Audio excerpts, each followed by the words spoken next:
The beginning of March in Korea is a time to remember the nationwide movement for independence that erupted on the 1st of March 101 years ago. It not only triggered further efforts for liberation from Japan's colonization, but also served as an inspiration to other colonized nations. Today, we have Dr. Erez Manela, Professor of History at Harvard University, who is leading world research on the year of 1919 and the string of independence movements seen that year around the world. We also have Dr. Emanuel Pastreich, Director of the Asia Institute here in South Korea. Thank you both for joining us.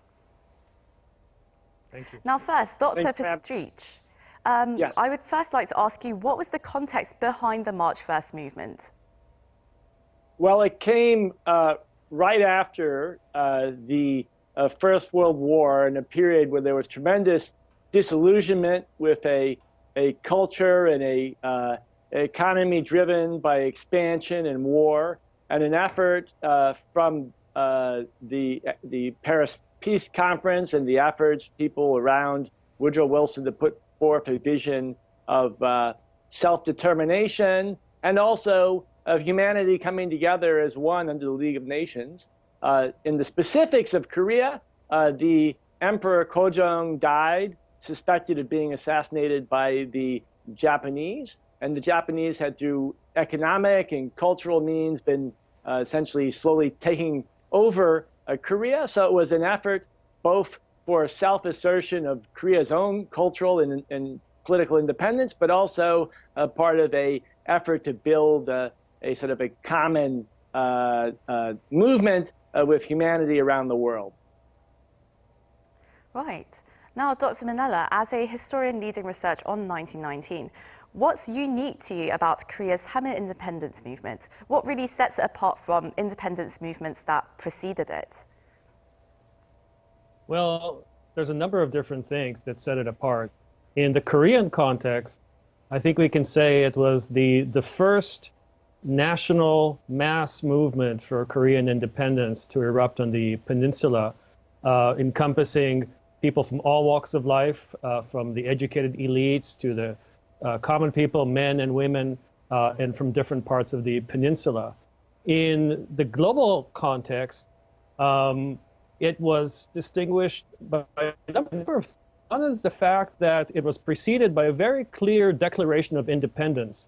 The stated aims of the protests were put out in a very, very clear fashion, which distinguishes it from many of the other movements. And also, it was the first mass protest movement to erupt in the colonial world after the end of the First World War. I see. And actually, Korea's independence movement, the Samil movement rather, it in a way fell domestically at the time, but it also served as a source of inspiration for other colonies around the world. Why do you think that the Korean model of independence really resonated with other countries? Yeah, that's an interesting question. The Japanese authorities tried very hard to prevent news and information both coming into Korea and also going out of Korea. So they really tried to keep the lid on news about the protests, but they failed. And it was widely reported around the world, both the Korean protests and the Japanese suppression efforts of these protests, including in Europe and in North America.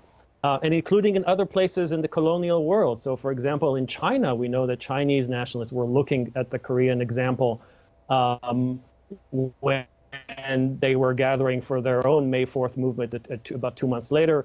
In India, in Egypt, elsewhere around the world, the news arrived about the Korean uprising and inspired other peoples to gather and revolt as well. I see. Sorry, we had a minor lag in the connection there. But before we get to you, Dr. Pastreich, I just have one more question for Dr. Manela. So why were Korea's cries for independence largely ignored at the time around the world, despite its many efforts to reach out to other countries? Mm-hmm. That's a very interesting question. So at the level of the publics, there was actually a lot of discussion of the Korean efforts. There was quite a bit of support. Especially among missionaries for example, in North America, Canada, and the United States, for the Korean efforts at independence. But the level of governments, the Japanese just had a lot more power, and Japan had a recognized, had internationally recognized rule over Korea since at least 1910, and the governments of the other powers were simply not interested in angering Japan by showing support for the Korean effort. Right, and Dr. Pastreich, now, the Koreans weren't liberated until 1945, but you said that the influence of the Samil movement, it spread to even Germany. So could you elaborate more on that, please? Well, I think when we look at the movement, I mean, particularly the declaration, the Independence Declaration by the scholar Che Nam-sun shows a profound degree of sophistication, that there was an emphasis on culture in a sense, and I think this is based in the sort of the tradition, emphasis on universal values in Korea that goes far back in the Chosun dynasty, that it resonated with people, and the degree to which the scholars in Korea and the thoughtful intellectuals involved articulated their vision, both not only for self-determination for the individual ethnic group, but for this vision of humanity coming together as a whole for a greater cause. This inspired, especially in the May 4th movement in China, this idea that we could use culture to offer an alternative to imperialism and exploitation. And it had deep resonance, often not so visible on the surface, throughout the 1920s and 1930s around the world. Right, and of course, Korea's Samil movement didn't immediately lead to independence, but how did it influence other uprisings and other forces of resistance in the country? That's me? Oh, yes, to you, Dr. Yeah, okay. Well, I mean, China, as I mentioned, and to some degree India, in the efforts for long-term, sort of systematic cultural movements to bring people together as, I guess, issues of identity and agency, created, inspired by the sophisticated arguments made within the independence movement in Korea, had profound impact around the world. And particularly, I think it was not an explicitly anti-Japanese movement. And many of the statements made at that period appealed to Japanese sensibility. There was a sense of reason and civilization that was at the core of it.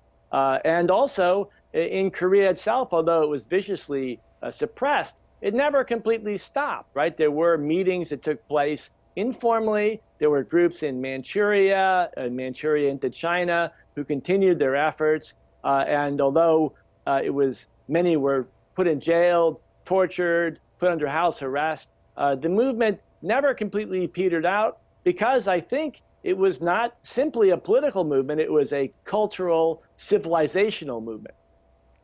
I see. And Dr. Manela, would there be anything you would like to add to that? What kind of message do you think Korea's independence movement and the others that followed gave our world to people today even?